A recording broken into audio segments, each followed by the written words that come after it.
نحمده ونصلي ونسلم على رسوله الكريم اما بعد فاعوذ بالله من الشيطان الرجيم بسم الله الرحمن الرحيم وإن يكذبوك فقد كذبت قبلهم قوم نوح وعاد وثمود۔ پارہ نمبر 17 سورہ حج، رکوع نمبر 6، آیات نمبر 42، 43، 44۔ مذکورہ آیت میں آیت نمبر 45 میں تسلی ہے رسول اللہ صلی اللہ علیہ وسلم کو کہ یا رسول اللہ صلی اللہ علیہ وسلم، اگر یہ کفار مکہ، مشرکین، یہود، نصارہ اور دیگر منکرین آپ کی تکذیب کرتے ہیں، آپ کو جھٹلاتے ہیں، تو ان منکرین اور مشرکین نے اس سے قبل دیگر انبیاء علیہم السلام کو جھٹلایا اور ہر قوم نے اپنے پیغمبر، اپنے رسول کو اذیتیں دی، تکالیف دی، جھٹلایا۔ قوم نوح نے حضرت نوح علیہ السلام کو جھٹلایا، ستایا۔ قوم عاد نے حضرت ہود علیہ السلام کو،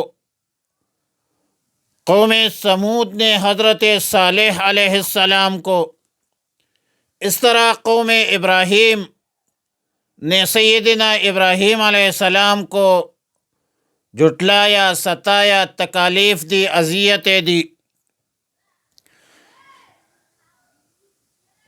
قوم لوط نے حضرت لوط علیہ السلام کو جھٹلایا۔ اصحاب مدین نے سیدنا شعیب علیہ السلام کو، اور قبطیوں نے، قبطی قوم نے حضرت موسیٰ علیہ السلام کو۔ مطلب روز اول سے یہ ایک تسلسل ہے اور زمینی حقائق ہے کہ حق اور باطل کا یہ معرکہ جاری تھا، جاری ہے، جاری رہے گا۔ مشرکین اور مومنین کے مابین یہ کشمکش جاری تھا، جاری ہے، جاری رہے گا۔ اور پھر اللہ کا اپنا ایک ضابطہ ہے۔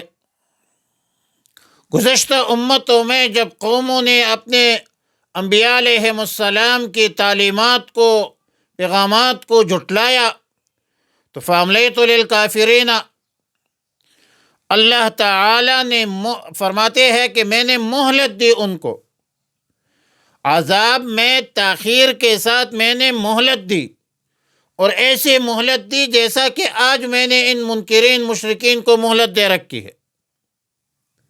پھر مہلت کے بعد ثم اخذتهم، پھر پکڑ لیا ان کو عذاب کے ساتھ۔ فکیف کان نکیر، تو کیسا ہوا پھر میرا انکار کر سکتے تھے۔ اور نتیجہ فَكَأَيٍّ مِّن قَرْيَةٍ أَهْلَكْنَاهَا، کأین در اصل عربی زبان میں لفظ مبہم ہے، دلالت کرتا ہے کثرت پر، ہمیشہ بصورت خبر استعمال ہوتی ہے، جس کی توضیح کم سی ہوتی ہے اور کم اس کے جو ابہام ہے اس کو رفع کرنے کی غرض سے اس کی تمیز لائی جاتی ہے، اور تمیز جو لائی جاتی ہے وہ جو عموماً حرف جر میں سے من کے ساتھ آتی ہے، جیسا کہ آیات مذکورہ میں ہے کہ وَكَأَيٍّ مِّن قَرْيَةٍ۔ کأین ہمیشہ صدر کلام یعنی کلام کی ابتدا میں آتا ہے، صدارت چاہتا ہے، اور اس کی خبر مرکب ہوتی ہے۔ البتہ بعض مواقع میں کعین استفہام کے لیے بھی استعمال ہوتی ہے.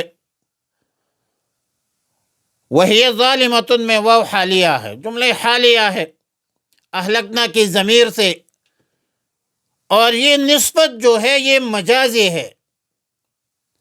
اہلکناہا کہ ہم نے، فکأی من قریۃ اہلکناہا، اہلکنا میں ہا ضمیر قریہ کو راجع کہ کتنے قریوں کو ہم نے ہلاک کیا ہے. وہی ظالمۃ اس حال میں کہ وہ ظالم تھی. اب بستی ظالم نہیں ہوتی، نسبت مجازی ہے، ذکر محل اور مراد حال ہے. ما فی القریہ ظالم ہوتی ہے، اہل قریہ ظالم ہوتی ہے، بستی ظالم نہیں ہوتی.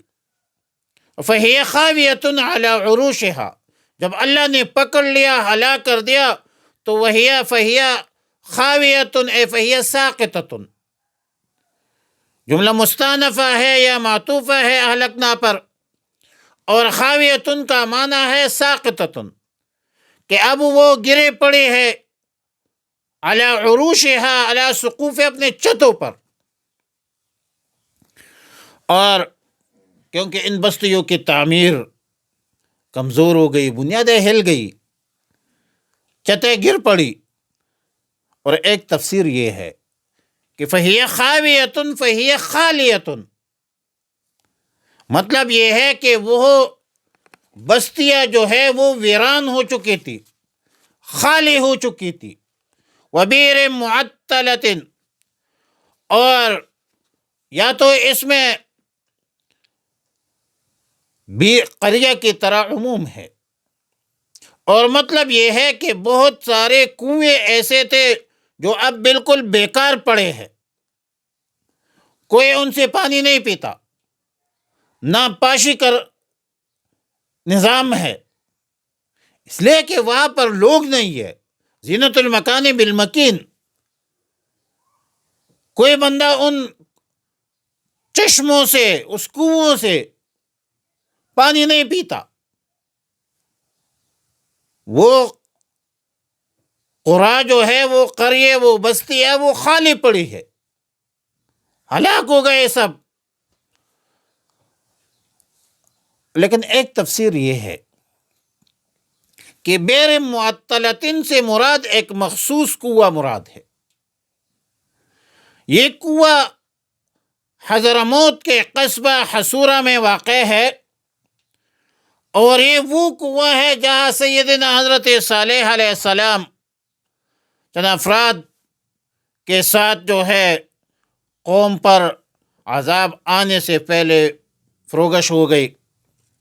لیکن جب یہاں پر پہنچے تو حضرت صالح علیہ السلام کی وفات ہوئی، اور اسی مناسبت سے اس جگہ کا نام حضرموت ہے.